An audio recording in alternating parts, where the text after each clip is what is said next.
Karena temuan saya dari Desember ke Mei 2018, di 15 kota di mana saya meminta audiens seminar saya untuk mengisi kuesioner, umur berapa ibu-ibu dan bapak memberikan handphone ke tangan anak. Itu rata-rata usia 2-6 tahun. Persentase paling besar. Kenapa? Biar anteng. Nio sambil kita ngaca sama informasi ini. Biar anteng. Kemudian untuk apa lagi? Untuk supaya dia bisa belajar, lihat galeri dan main games. Pertengahan tahun lalu, WHO telah mengeluarkan statement bahwa kecanduan games gangguan mental. Tidak ada games yang tidak mengandung pornografi walaupun untuk anak-anak. Tidak bisa saya sebutkan di sini. Tapi kita tahu semua. Start games diputar anak itu gambar apa yang pertama sekali masuk ke otak anak dan cucu kita. Ya, nah, apa yang terjadi Bapak Ibu, izinkan saya berbagi hal yang amat sangat penting buat kita dan bangsa kita.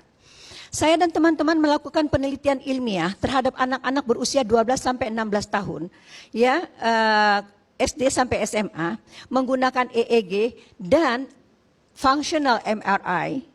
Ya, dan serangkaian tes kognisi untuk psikologi dan tes parentingnya, lalu ASI, Adolescent Sexual Activity Index. Jadi saya mau melihat bagaimana kerusakan atau gangguan fungsi otak pada anak remaja berusia 12 sampai 16 tahun berdampak terhadap perilaku seksualnya, seperti yang udah berkali-kali kita bahas di sini juga, terbukti tidak dengan penelitian ilmiah. Ternyata Bapak Ibu, hasil penelitian ini menunjukkan bahwa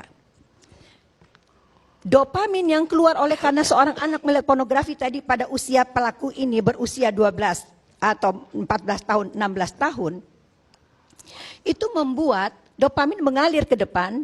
Otak depan ini Pak Karni berada pada gelombang delta yang membuat anak ini impulsif. Maunya apa? Sekarang, sekarang juga. Kemudian sebagian berada pada gelombang gamma, kalau dia maunya sekarang, ya, lagi, dan lagi. Lalu otaknya itu mengalami desensitisasi untuk melihat suatu gambar tertentu, ya, meningkat ke yang lain, meningkat seterusnya. Apa yang terjadi? Mereka acting out. Mereka melakukannya. Kenapa mereka melakukannya? Karena mereka meniru apa yang mereka lihat dan ingin tahu. Apa yang dia ingin tahu? Rasanya. Jadi hasil penelitian saya ini menunjukkan bahwa gelombang-gelombang yang berbeda di bagian depan otak ini Pak Karni dan Bapak Ibu yang saya hormati, sama juga Bapak Ibu nyetir, lihat bencana di depan, mau tekan rem, mobil tetap jalan, tekan rem, mobil tetap jalan. Rem kontrol diri anak-anak kita itu bolong. Lalu yang berikutnya adalah fungsi memori, daya ingat, ya. Tadi kontrol diri dan penyusutan Pak Karni pada otak depan 4,4%. Mau bagaimana bangsa ini? 4,4% menyusut otak depan yang membedakan kita dengan binatang. Maka bukan hanya kasus Aris ini, tapi semua kasus pelecehan seksual dan kekerasan seksual itu harus dipulangkan kemari. Di mana kontrolnya dan kendalinya? Satu, kita berhentilah memberikan handphone kepada anak pada usia dini. Ya, dari segi parentingnya ternyata diperlukan ayah adalah kontrol utama di dalam keluarga. Jadi pulanglah ayah ke rumah ya. Anak ayah manusia dan anak ayah itu anak ayah bukan pekerjaan ayah ya. Pulanglah ibu ke rumah Bu, bahwa kehangatan saja di rumah itu tidak bermakna kecuali dengan kontrol. Jadi semua kita mengajar, saya yang salah, angkatan saya yang salah. Saya tidak menyiapkan anak-anak saya generasi milenials ini untuk bisa menjadi orang tua. Saya dulu berharapan mereka ini menjadi saintis, ilmuwan ya, pedagang dan sebagainya, sarjana. Saya tidak mempersiapkan anak-anak saya generasi milenials yang sekarang menjadi orang tua super milenials untuk menjadi menantu orang.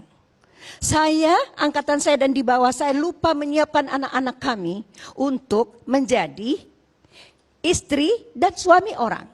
Dan saya dan angkatan di bawah saya lupa menyiapkan anak-anak kami untuk menjadi ibu dan bapaknya orang. Tiba-tiba dunia internet begini rupa, gadget begini rupa, kita kalang kabut, Ya, kita berikan tadi tanda sayang kepada anak-anak dan cucu-cucu kami nih, ya.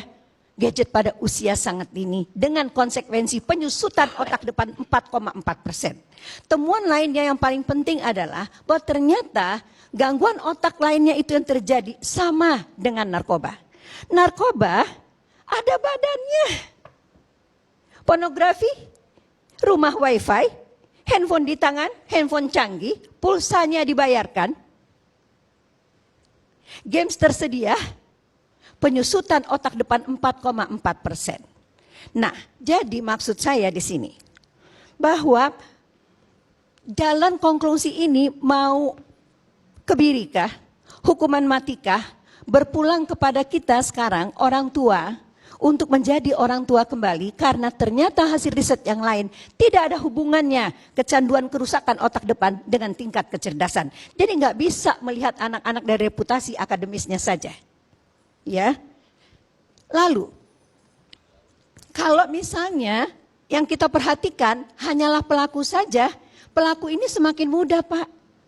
Mereka udah bukan pelaku, mereka produsen video porno oleh anak-anak SD. Hubungan sejenis luar biasa, belasan ribu, panik Jawa Timur. Iya kan Pak? Di mana-mana kelompok ini banyak sekali.